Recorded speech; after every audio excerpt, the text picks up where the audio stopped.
வணக்கம், நான் உங்கள் அருணோதயா. இந்த எபிசோடில் உங்களுக்கான கொஸ்டின், ஏன் என்னுடைய குழந்தை ஆங்ஷியஸ் ஆகுறாங்க, சின்ன சின்ன விஷயத்துக்கு பதட்டப்படுறாங்க?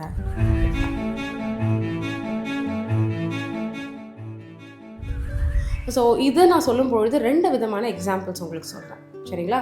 அதற்கான சொல்யூஷன்ஸோட.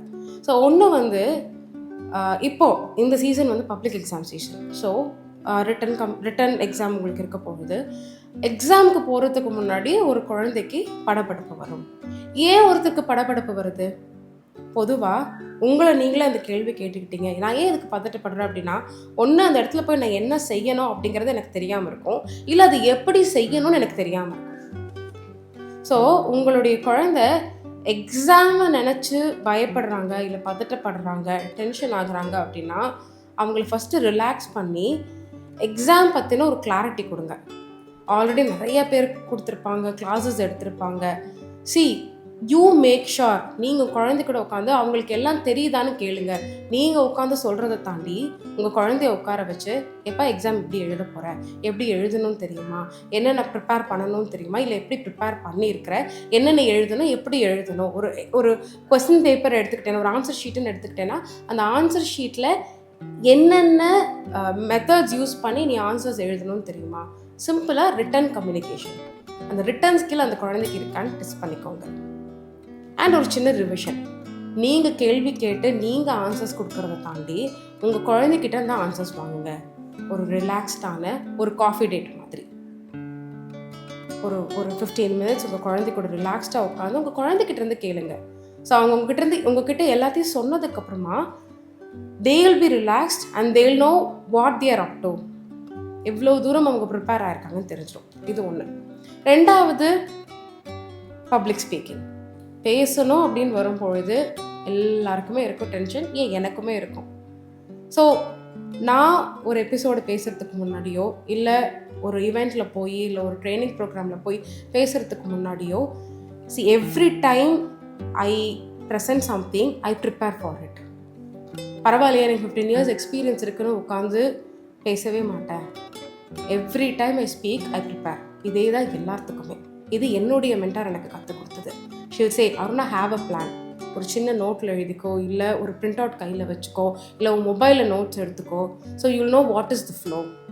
ஸோ இது ஒரு மெத்தடாலஜி. 2வது, பண்ணதை ஒரு தடவை நீங்கள் எதை ஃபஸ்ட் டைம் பண்ண போகிறீங்க அப்படின்னா, ஆடியோவில் ரெக்கார்ட் பண்ணி கேளுங்க, பார்த்து படிங்க ஃபஸ்ட் டைம்.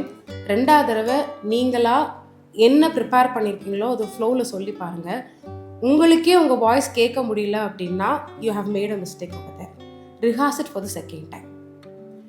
ஓகே, இப்போ ரிஹார்சல் பக்காவாக இருக்குது, ஆடியோ பர்ஃபெக்டாக இருக்குன்ற பட்சத்தில் மொபைலில் கேமராவை எடுங்க, கேமராவை ஆன் பண்ணி செல்ஃபி மோடில் வச்சு உங்கள் ஃபேஸை நீங்களே பாருங்கள்.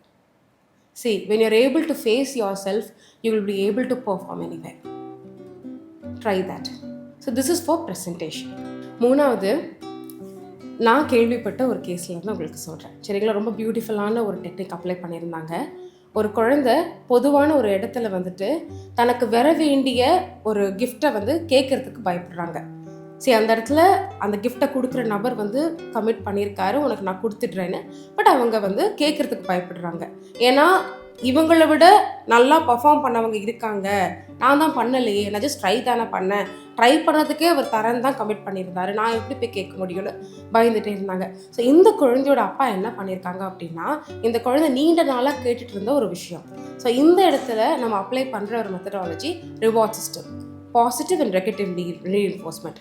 இந்த மெத்தடாலஜியில் அவங்க பாசிட்டிவ் ரீஇன்ஃபோர்ஸ்மெண்ட் ட்ரை பண்ணியிருக்காங்க. என்ன சொல்லியிருக்காங்க, அந்த குழந்தை ரொம்ப நாளாக ஒரு விஷயத்தை கேட்டுட்ருக்காங்க ஒரு பர்டிகுலர் கடையிலேருந்து. ஸோ இப்போ அவங்க அப்பா சொல்லியிருக்காங்க, நான் உனக்கு சப்போர்ட்டுக்கு வர மாட்டேன், உனக்கு என்ன வேணுமோ அதை நீ தான் போய் கேட்கணும், நீ போய் கேளு, உனக்கு நான் அதை வாங்கித்தரேன். ஸோ திஸ் இஸ் எந்த டைமில் அதை சொல்லணுமோ அந்த டைமில் சொல்லி அந்த குழந்தைய மோட்டிவேட் பண்ணியிருக்காங்க.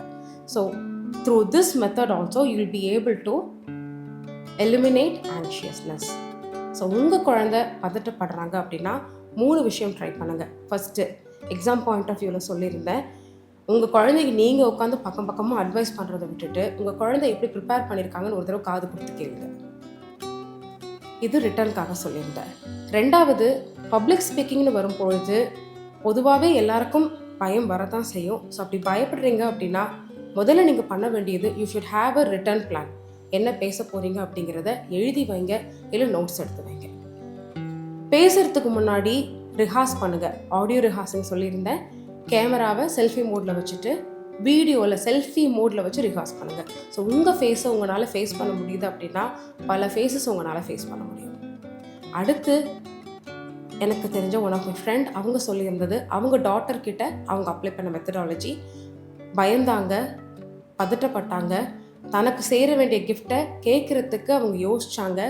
இவர் போய் அந்த குழந்தைக்கு சப்போர்ட் பண்ணாமல் பிஹைண்ட் த ஸ்க்ரீன்லேருந்து பல நாளாக ஆசைப்பட்டுட்டு இருந்த ஒரு பவுச்சை நான் உனக்கு வாங்கி தரேன்னு அந்த நேரத்தில் டைம் பார்த்து சொன்னாங்க.